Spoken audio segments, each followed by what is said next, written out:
Hello, my dear students. Welcome back to physical class. Chemical kinetics अपना चल रहा था.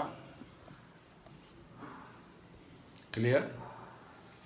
केमिकल कैनेटिक्स में हमने लास्ट क्लास में ऑर्डर एंड मॉलिक्युलरिटी पे बात किए थे. Chemical kinetics lecture 2/1 last class का था. लेक्चर 2/1. Is it clear? आपको क्लियर हो गया? ऑर्डर निकालना सिखाया था. अगर हमें कॉन्सेंट्रेशन एक एक्सपेरिमेंट टेबुलर फॉर्म में दे देंगे तो हम ऑर्डर ऑफ रिएक्शन निकाल लेंगे. दूसरा, अगर हमें उन्होंने रेट इक्वेशन दिया है तब भी हम ऑर्डर निकाल लेंगे. और तीसरा, अगर उन्होंने हमें यूनिट दी है तब भी हम ऑर्डर निकाल लेंगे. इसी के साथ साथ एक मिलता जुलता टर्म हमें मिला था मॉलिक्युलरिटी, जो बताई गई थी कि वो स्टाइकोमेट्रिक कोएफिशिएंट रहते हैं या नंबर ऑफ रिएक्टेंट मॉलिक्यूल जो कोलाइड होंगे इन ए सिंगल स्टेप में जो कोलाइड होंगे. Is it clear? अगर आपके पास एक स्टाइकोमेट्रिक कोएफिशिएंट में 3 से ज़्यादा अगर मॉलिक्युलरिटी आती है तो मतलब वो मल्टी स्टेप रिएक्शन है. Is it clear? तो ऑर्डर और मॉलिक्युलरिटी आपने अच्छे से देखी थी. तो बेटा आज मैं आपको स्टार्ट कर रहा हूँ difference between the molecularity and order. चलो इसको मैं पहले लिखा हूँ, हेडिंग डालिए. Difference between molecularity and order of a reaction. Difference between the molecularity and order of a reaction. Difference between the molecularity and order of the reaction. लिखना शुरू करो. पहला point, it is a total number of molecules. 3 बार बोलूंगा मैं. It is a total number of molecules. It is a total number of molecules which participate in the single step reaction. Which participate in the single step reaction. Which participate in the single step reaction. अब order of reaction में लिखो. Order के अंदर लिखो it is number of molecule. It is number of molecules. It is number of molecules whose concentration is changed. Whose concentration is changed. Whose concentration is changed and may change the rate. And may change the rate. And may change the rate. Second point, molecularity के अंदर second point. Molecularity के अंदर second point, it is a theoretical concept. It is a theoretical concept. It is a theoretical concept. Order में लिखो. Order of reaction is calculated experimentally. Order of reaction calculated experimentally. Order of reaction calculated experimentally.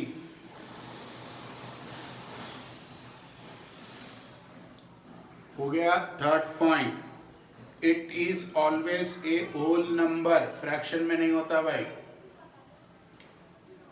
It is always a whole number.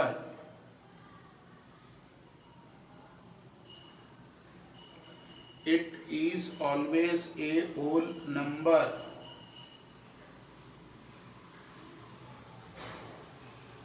इसमें लिखो fraction values are also possible, fraction values are also possible, fraction values are also possible.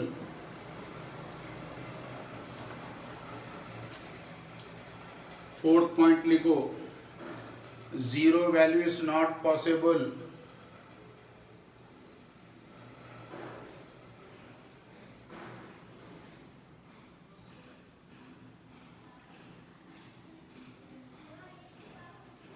Zero value is not possible. Molecularity में zero value is not possible. Order में लिखो zero value is possible, order में लिखो zero value is possible.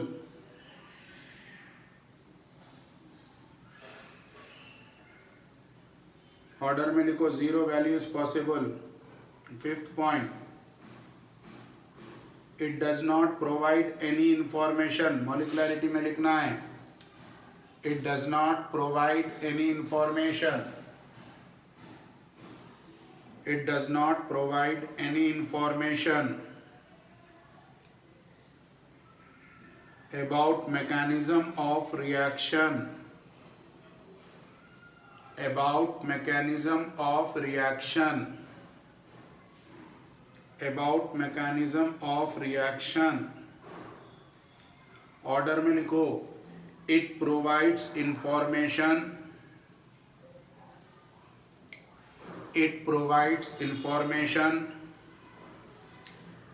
about mechanism of reaction, about mechanism of reaction, about mechanism of reaction। Next point, point number 6, it is related to, molecularity में लिखना है it is related to, it is related to, it is related to a specific step of a reaction, a specific step of a reaction, a specific step of a reaction।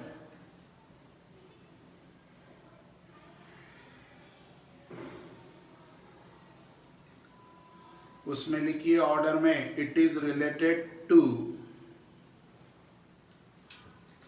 It is related to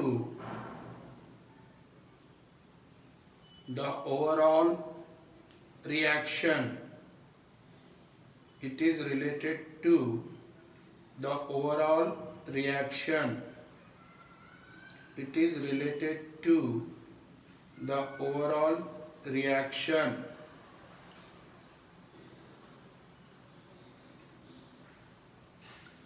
molecularity में लिखो molecularity of the reaction is not related,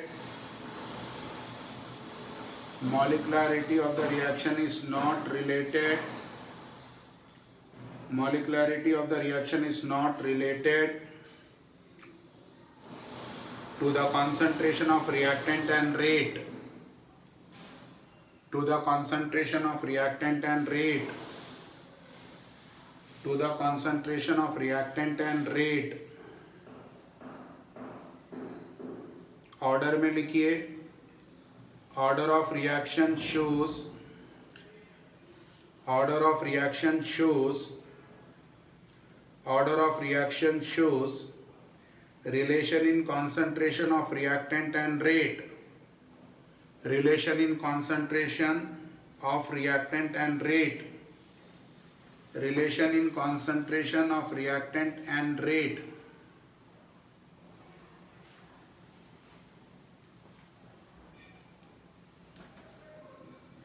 हो गया बेटा, ये थे difference between the molecularity and order of reaction, molecularity and order of reaction. Clear? यानी order और molecularity से बात पूरी हो गई। नेक्स्ट हेडिंग डालो इंटीग्रेटेड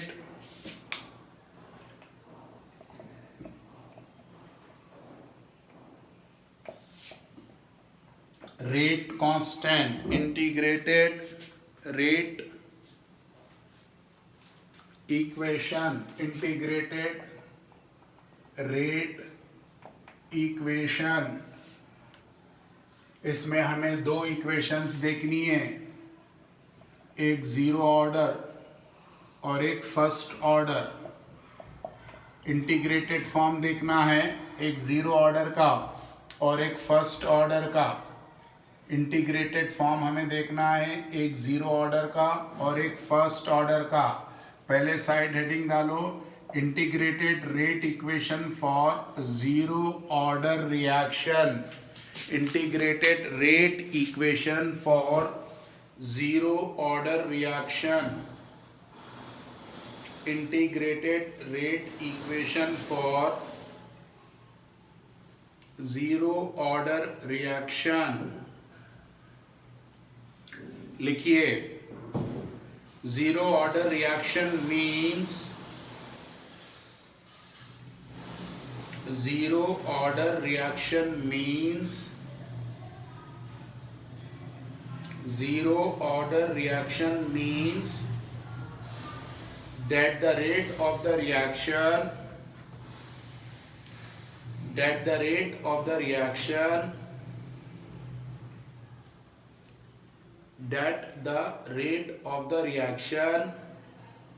is proportional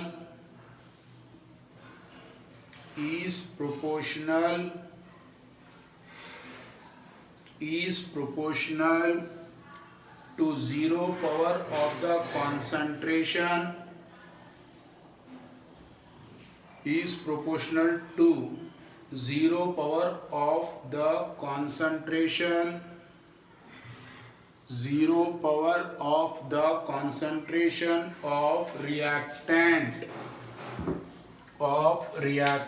अब अपन इंटीग्रेट करेंगे, ये मेरे पास रिएक्टेंट है और ये मेरे पास प्रोडक्ट है, तो हम लिखते हैं रेट का मतलब होता माइनस डी माने स्मॉल, पहले सिखा चुका हूँ, अपॉन डी टी, थोड़ा सा time, is directly proportional to are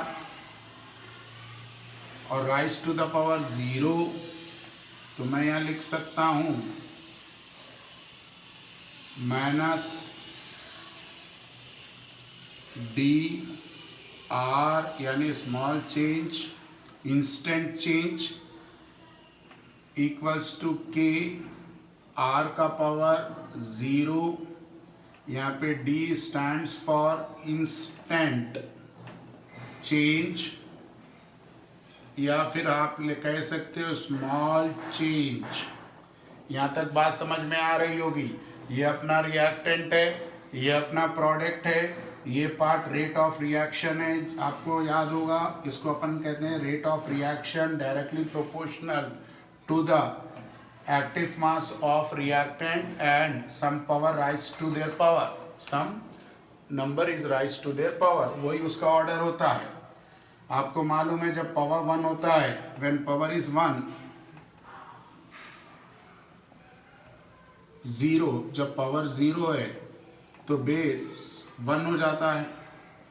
तो ये हुआ minus D R upon D T equals to K into 1, या minus D R upon D T equals to K, उधर लेके चले जाओ, minus D R equals to K D T, या minus उधर मल्टीप्लाई कर दो तो D R equals to minus K D T. अब ऑन इंटीग्रेशन अगर आप इंटीग्रेट करते हो तो स्मॉल चेंज हट जाएगा, एक कांस्टेंट आ जाएगा, तो यहाँ आ जाएगा are equals to minus K T plus आई, और आई स्टैंड्स फॉर इंटीग्रेशन कांस्टेंट।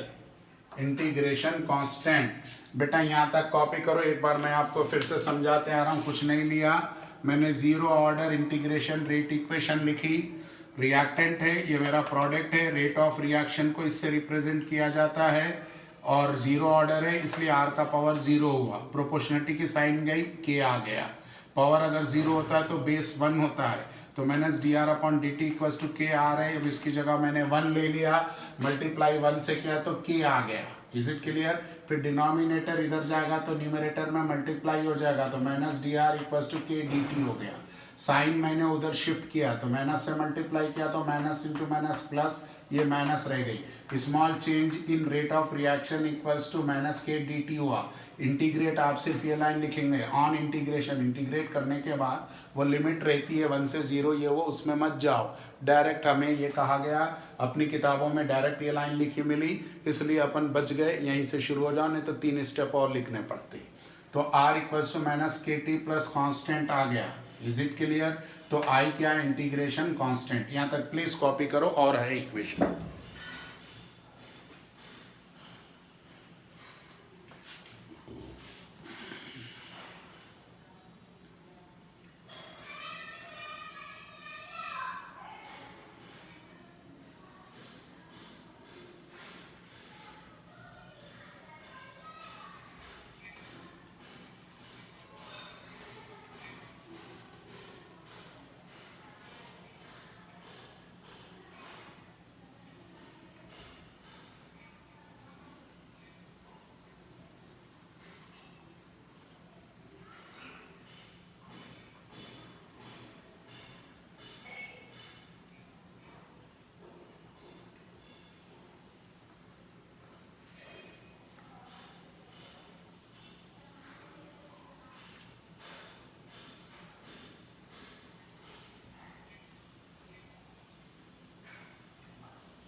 हो गया यहाँ तक? चलिए ये पार्ट रब कर रहा हूं मैं।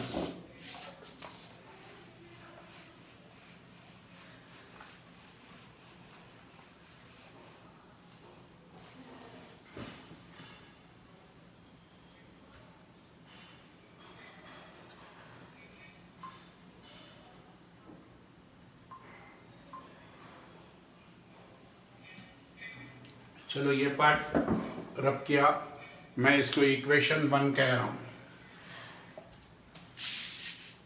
इक्वेशन 1 या equation first, if time is 0 ले रहे, टाइम को हम 0 ले रहे, then the concentration of R equals to, मैं आर नॉट ले रहा हूं तो इसको मैं कह सकता हूं initial concentration. Initial concentration, initial concentration and putting the values in equation first. Equation first क्या है मेरे पास? आर है equals to minus K T है प्लस आई है, तो आर की जगह आर नॉट आ जाएगा, माइनस के टाइम 0 हो जाएगा प्लस आई, तो R not equals to I, यानी I is equal to R not, putting the value of I in equation first.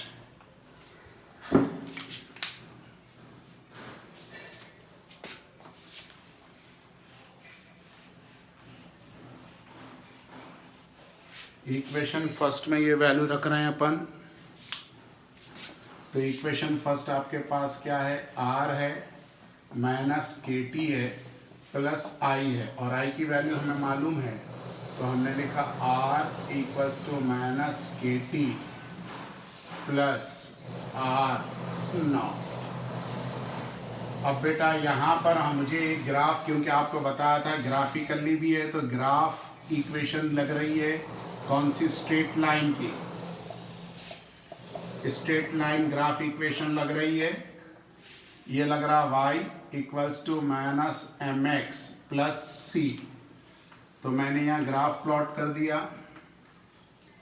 यहाँ पे वाई एक्सिस पे लिखा मैंने कॉन्सेंट्रेशन ऑफ आर, टी की टाइम यहाँ पे लिखा मैंने एक्स की जगह है, एम नेगेटिव में है तो ये एम है यानी माइनस के, और आर नॉट कांस्टेंट ये है तो ये आपका आर नॉट। ये हमने ग्राफिकली रिप्रेजेंट किया with the help of straight line equation. एक बार मैं फिर से कह रहा हूँ, स्ट्रेट लाइन इक्वेशन आपको मालूम है y equals to M X plus T. Straight line equation y equals to M X plus T होता है, M X plus C, C यानी कि constant, y axis x axis और m। क्लियर हो गया यहाँ तक? तो बेटा m की जगह माइनस है, माइनस के में माइनस के स्लोप आ रहा है, y एक्सिस पे मैंने कंसंट्रेशन r ले लिया, x एक्सिस पे टाइम ले लिया और कांस्टेंट यहाँ से लेके यहाँ तक r नॉट की वैल्यू आ गई। Is it clear? उम्मीद है यहाँ तक बात समझ में आई होगी। अभी इक्वेशन बची है, पहले ये ग्राफ कॉपी करिए आप, फिर मैं ग्राफ से रिलेटेड कुछ लिखा हूँ।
हाँ भाई, यहाँ तक कॉपी करे हो तो लिखो।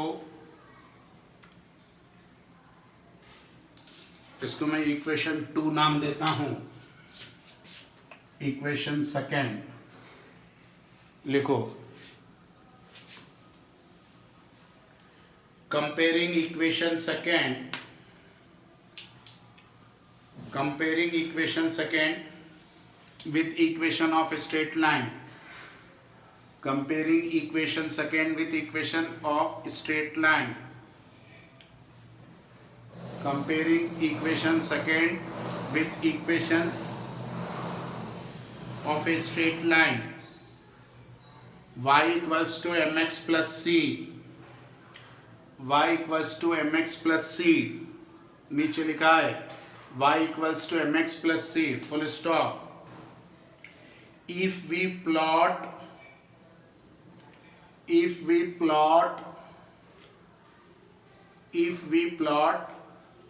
एक्टिव मास ऑफ R यानी स्क्वायर ब्रैकेट में R लिखो, एक्टिव मास ऑफ R यानी स्क्वायर ब्रैकेट में R लिखो, active mass of R square bracket में R लिखो, जो y एक्सिस पे लिखा हूं मैं, अगेंस्ट T, R और T के अगेंस्ट हम ग्राफ प्लॉट कर रहे हैं, R against T, comma we get a straight line, हमें एक स्ट्रेट लाइन मिलेगी, we get a straight line, हमें एक स्ट्रेट लाइन मिल रही है with slope minus k, with slope minus k, slope हमें माइनस k मिल रहा है, आप देखे हो मैंने माइनस k लिखा है, and intercept equal to the, और वो r एक्टिव मास R को काटने वाली लाइन स्लोप, जिसको मैं कह रहा हूं इंटरसेप्ट, जहां पे मैंने जिगजैग लाइन डाली है, स्लोप इंटरसेप्ट इक्वल टू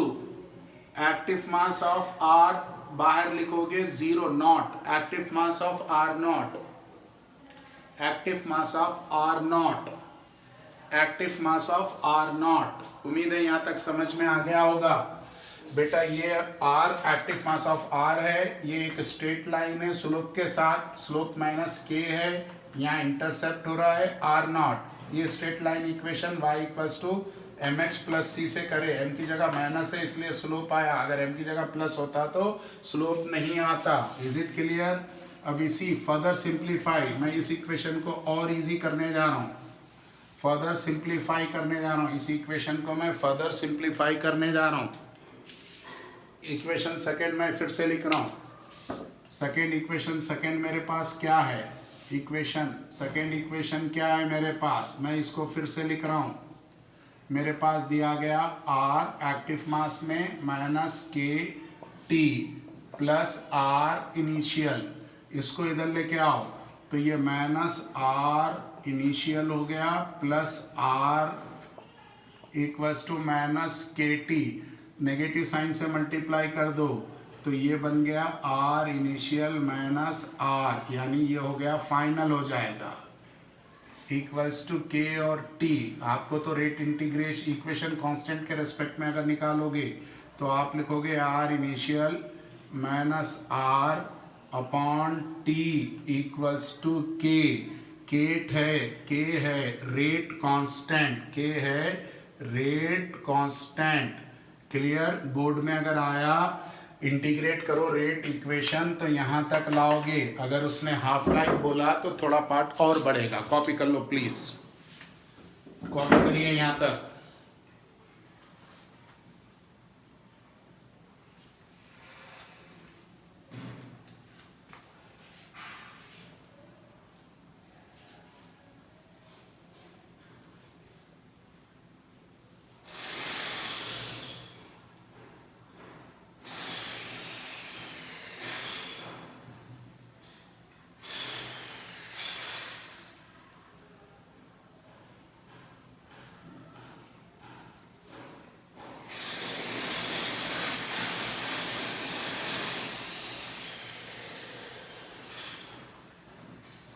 यहां तक कॉपी करो।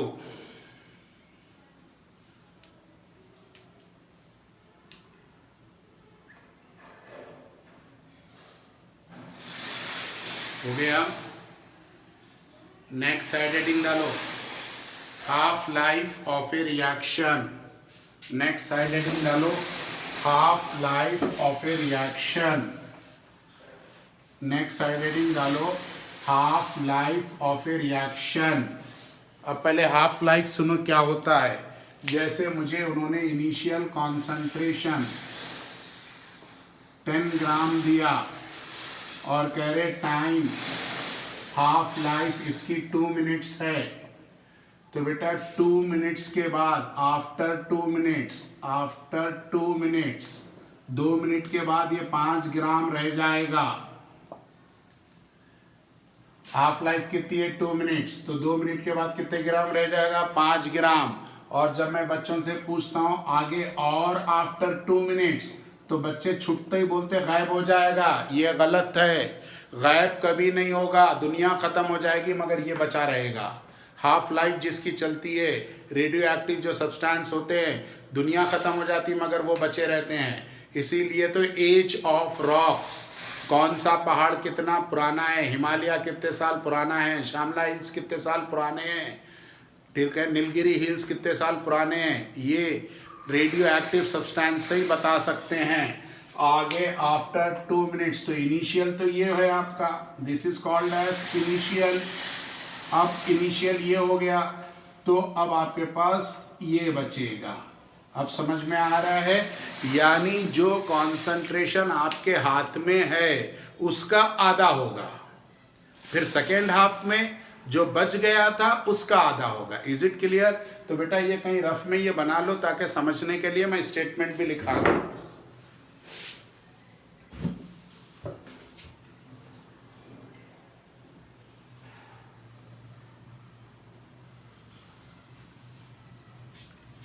बना लो जल्दी से।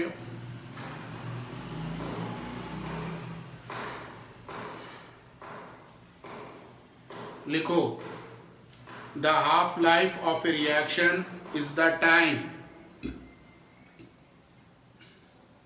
The half life of a reaction is the time,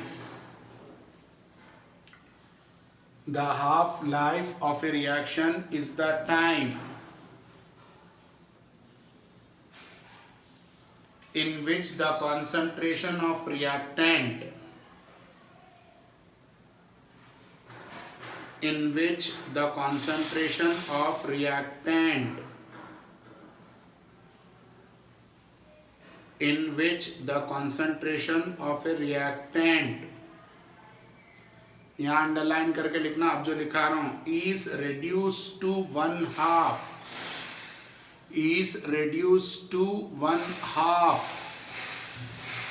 is reduced to 1/2 of its initial concentration. Initial यानी जो तुम स्टेप स्टार्ट कर रहे हो वो टाइम पे जो कॉन्सेंट्रेशन लिए वो इनिशियल, ये नहीं कि एक्सपेरिमेंट के टाइम पे जो लिए वो initial.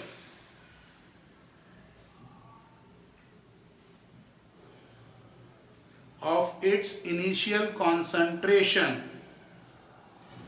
Of its initial concentration, and it is represented by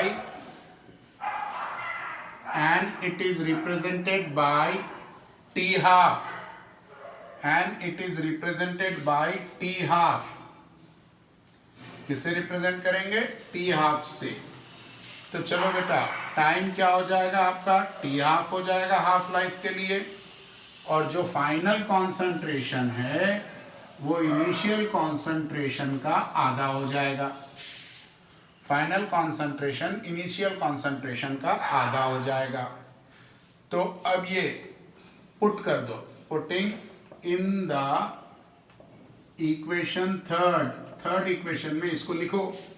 तो R0 तो R0 ही रहेगा, माइनस ये फाइनल की जगह R0/2 और time T half equals to K.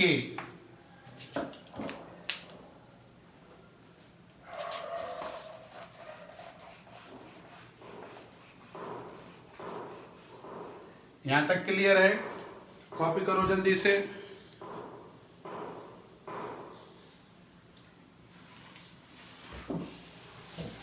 अब देखो, ये 2 1 2 माइनस R0, तो 2R0 minus R0/2 upon T half equals to K.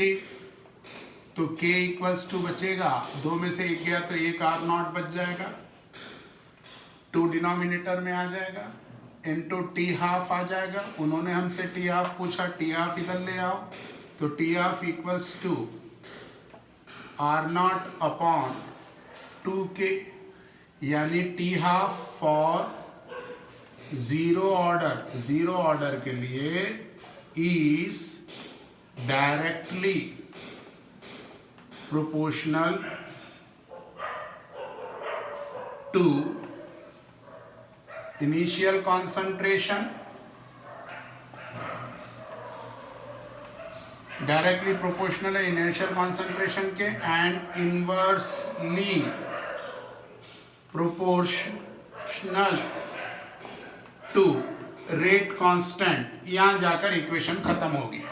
Directly proportional है किसके?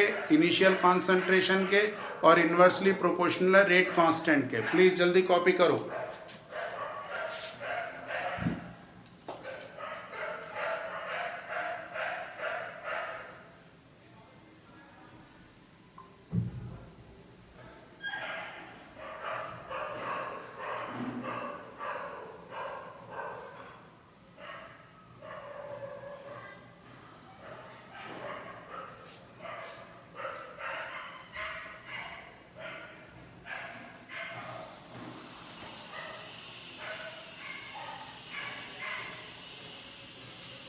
जल्दी कॉपी करो भाई.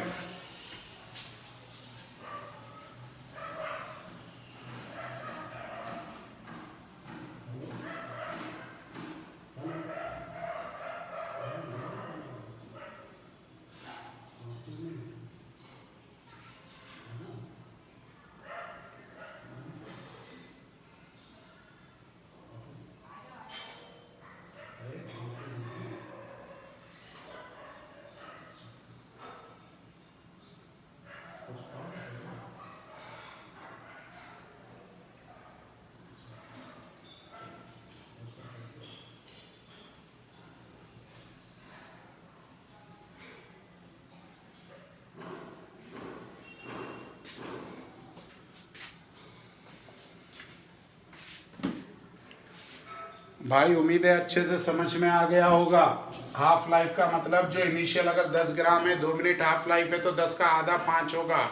फिर अगले 2 मिनट में पूरा गायब नहीं होगा, क्योंकि अगले 2 मिनट के लिए इनिशियल 5 बन गया तो उसका आधा 2.5 होगा। क्लियर। अब हम क्या कर रहे हैं, टाइम टी की जगह टी हाफ ले रहे हैं, और जो फाइनल आर एक्टिव मास था उसको इनिशियल आर नॉट का आधा ले रहे हैं, यानी आर नॉट डिवाइडेड बाई 2, या आर नॉट इंटू 1/2 भी लिख सकते हो। इक्वेशन 3 में वैल्यू पुट कर दी, इक्वेशन 3 में यहाँ वैल्यू पुट कर दी, तो ये 2 एलसीएम निकला, ये 2 क्रॉस आया, माइनस आर नॉट आया, तो 2 R not minus R not, और ये टोटल होल के आर है, ये बाई 2 है। ठीक है, या इस 2 को नीचे ही लिख लूँ, नहीं तो तुम लोग उलझ जाओ।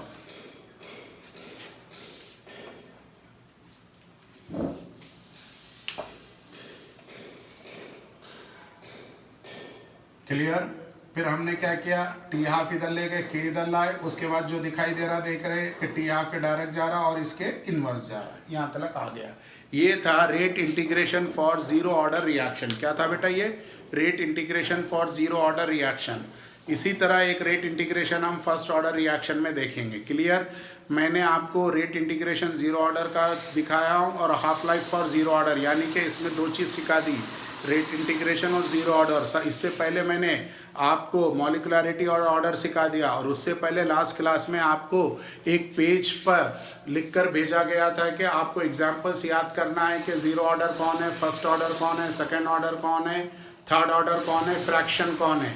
वो एग्जाम्पल्स आपको याद रहना है, क्योंकि आगे हम क्वेश्चंस न्यूमेरिकल्स में जब इक्वेशन देखेंगे तो बात समझ में आ जाएगी। Is it clear.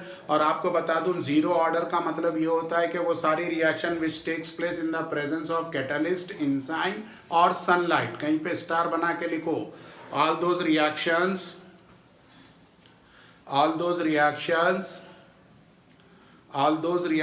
which takes place all those reactions which takes place in the presence of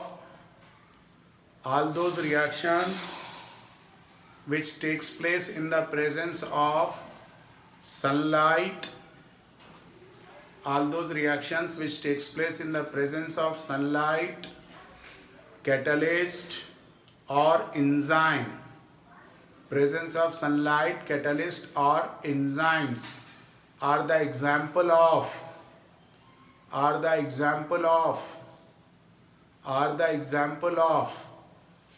zero order। मालूम है अमोनिया बन रहा in the presence of iron, zero order है। Hydrogenation of alkenes, vegetable oil, वो भी zero order है निकल के प्रेजेंस में। जितने कैटलिस्ट के प्रेजेंस में, inversion of sugar, enzyme invertase के प्रेजेंस में, जीरो ऑर्डर। समझ में आ रही बात। एंजाइम एरो पे लिखा मिल जाए, कैटलिस्ट एरो पे लिखा मिल जाए, या सनलाइट के प्रेजेंस में हो रही है, तो एग्जाम्पल वो जीरो ऑर्डर है। प्लीज कॉपी करो भाई।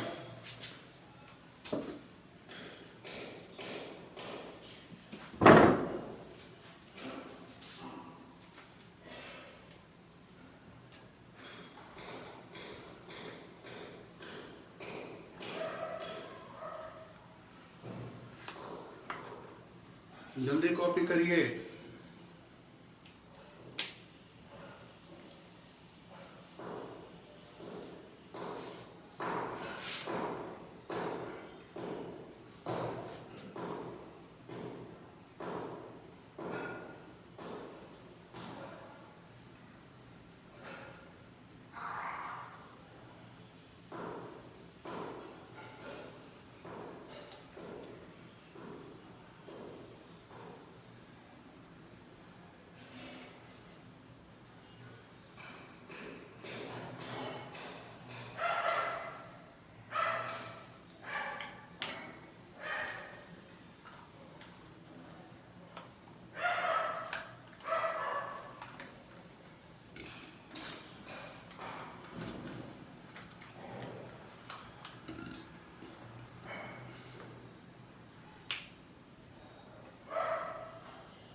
हो गया।